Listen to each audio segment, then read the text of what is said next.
రాజకీయం సామాజికం అనేది ఒకటైతే మనకి అందరికీ తెలుసు సాంస్కృతిక విప్లవంగా కూడా మనం చెప్పుకోవాలి. అంటే చివరి దశలో తెలంగాణ ఉద్యమాన్ని నడపడంలో బతుకమ్మ తెలంగాణ ప్రాంతంలో ఉన్న దేవత ప్రధాన పాత్ర వహించింది. ట్యాంక్లో దాదాపు ఏడాది కొంచెం ఎక్కువగా చాలా మంది స్త్రీలు బతుకమ్మ పండుగలో పార్టిసిపేట్ చేయడం మనందరికీ తెలిసిన విషయం. అయితే ఏడాది అయిన తర్వాత మనం ఇంకా ఏం మాట్లాడుకుంటున్నాం అంటే క్షమించాలి, దాశరథ రంగాచార్యులు ఒక పుస్తకాన్ని రాశారు మోదకుడు అని. దాంట్లో కూడా ఏమంటారంటే ఆయన అక్బర్ ఎవరిగా తెచ్చిండు, ఒక పోలీస్ ఆఫీసరు ఊళ్ళోకి అంటే 2-3 రోజుల తర్వాత మాత్రమే అక్బర్ వచ్చేది. ఊళ్ళోకి ఎవరో ఒకరు పట్నం పోయి అక్బర్ తీసుకొస్తే అక్బర్ ఎవరిగా తెచ్చిండు అని అన్న ఒక డైలాగ్ అది గుర్తుకొచ్చింది. అక్బర్కి ఆనాడు ఇంపార్టెన్స్ తెలంగాణ ప్రాంతంలో మరి కొంచెం ఆలోచించాల్సిన అవసరం ఏంటంటే ఇవాళ కూడా అక్బర్కి అట్లాంటి సిచ్యువేషన్ ఉందేమో నాకు అవ్వదు. ఎందుకంటే ఇప్పటి కాలంలో మీడియా ఉన్నంత ప్రాధాన్యత కానీ దేనికి ఉండదు.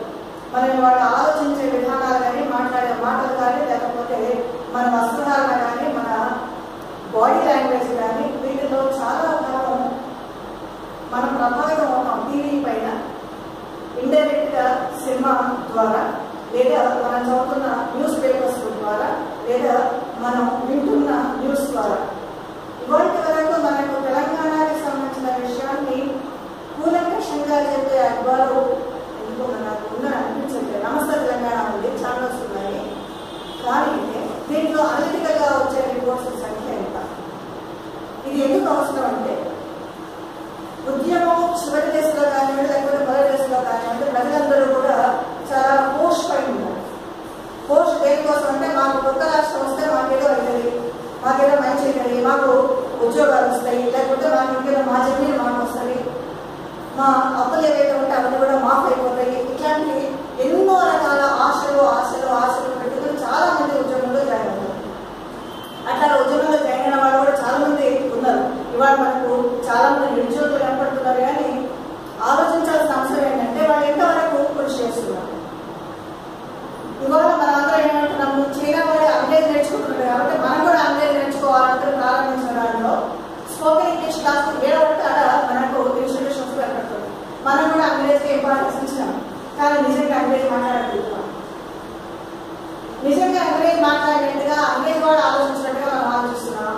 ఇవాళ మన తెలంగాణ ప్రాంతంలో ఉన్న సోకాళ్ళు నిరుద్యోగులు ఎవరైతే ఉన్నారో మాకు ఉద్యోగాలు వాళ్ళని చెప్పి వాళ్ళ హర్తాల్లో లేకపోతే గిరఫ్తారు చేయనటువంటి పోతున్న వాళ్ళలో ఎంతమందికి మార్కెట్లో ఏది కావాలి, మార్కెట్కి ఏ రేటుగా మనం తయారు చేసుకోవాలి అన్న విషయం మీద ఏమన్నా అవగాహన ఉందా?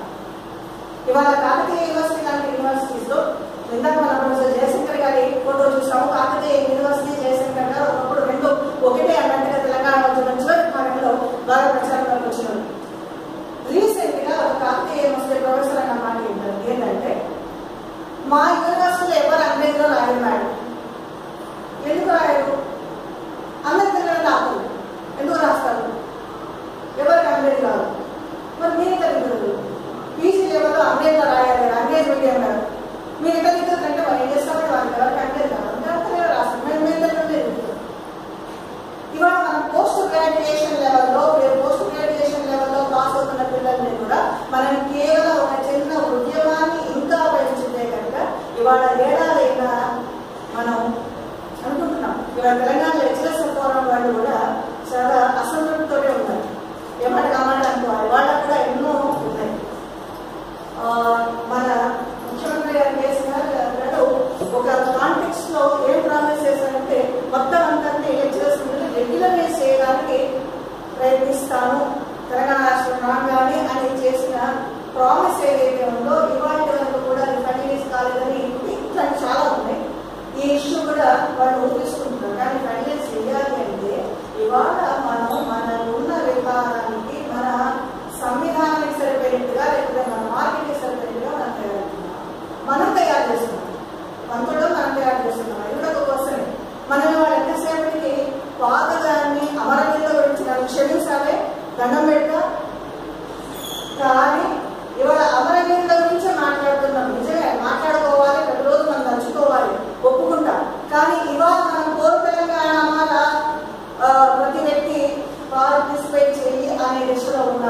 లేకపోతే తెలంగాణని బంగారు తెలంగాణగా మార్చే దిశలో ఉన్నామా? ఇవాళ మనం యాదగిరి గుట్టను యాదాద్రి చేయడం వరకే పరిమితమైనమా, లేకపోతే యాదగిరి గుట్టను షాద్నగర్ జిల్లానే మనం కూడా పట్టణంలో కలుపుకొని దాన్ని కూడా పట్టణంలో మార్చుకున్నాం. ఇవాళ స్మార్ట్ సిటీ స్మార్ట్ విలేజ్ కానీ మనకు పక్కన ఆంధ్రప్రదేశ్ ఏదైతే ఏర్పడిందో దాంట్లో దానికి సంబంధించిన ప్రయత్నాలు కొనసాగుతున్నాయి. మరి మనకాడే ఇది మనం అందరం ఆలోచించాల్సిందే. నాకు చిన్న అవకాశాన్ని ఇచ్చినందుకు అందరికీ థ్యాంక్స్ చెప్తూ ధన్యవాదాలు.